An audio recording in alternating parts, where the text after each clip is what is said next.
If you're in a place right now where you're not where you want to be personally or professionally, realize that the point that you're at, if you're in a bad place in that kind of situation, the reason why it may not improve, although it's not your fault in some situations why the issue happened in the first place, it is your fault in why it hasn't improved yet.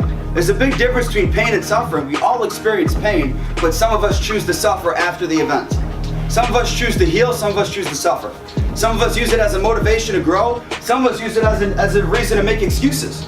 But it's important to realize that you have to put yourself in a situation where if you're in a bad place, realize that there's no better place to get to improve than rock bottom.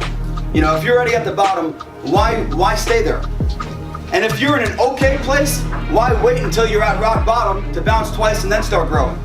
If the outcome is eventually income, or to see more success, or more opportunity, or better relationships and all that kind of stuff, if you notice that there's an area that you can improve, but you're waiting to make the improvement until it gets detrimentally bad, then you've already lost the opportunity, right? Now you're gonna have to work twice as hard. There's compounding interest, it works both ways, right? The compounding interest of doing the small things right and continuing to improve, or realizing you need to improve and not doing it, the train stops to zero, and now you gotta rebuild that momentum again. And it takes a lot longer. You're gonna end up doing 3 times the work. All right, so if things aren't where you want them to be right now, then realize that you have to stop reminding yourself about the problems and you gotta start focusing on solutions, right? You gotta get out of that negative mindset.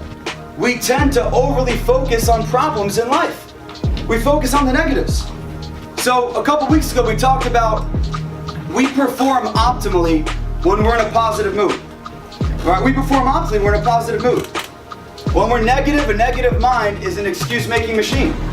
Because you're gonna find every reason in the world when you're negative to say, you know what, this isn't for me, why should I make the sacrifice? You know, this person's at the beach and it's 2 o'clock, right? You're gonna justify every reason to not put the effort in, right? You're always gonna find a reason to not do it. But when you're positive, you're gonna be excited for the challenge to do something to better yourself today, right? So we gotta put ourselves in a situation where we know how to grow. Right? Instead of complaining about a paycheck, most people who I know in this business who say, oh, I didn't make any money. Well, then we sit down and after a 5-minute conversation, they realize that they knew what to do. They just chose not to do it. That's the issue. We know what to do, we choose not to do it. Right? We hold out on ourselves and we mess up our opportunity for growth because instead of committing to the fact that, hey, instead of being a victim, I'm the victor and I'm gonna make the adjustments, and because of the adjustments, I'm gonna see success. We say, you know what? I didn't get the result, or the system's broken.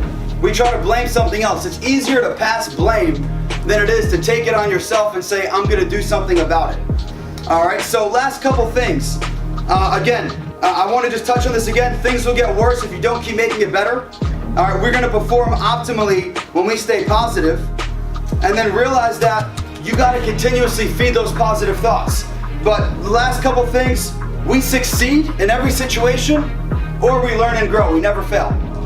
So get the word failure out of your vocabulary, switch it with learn and grow.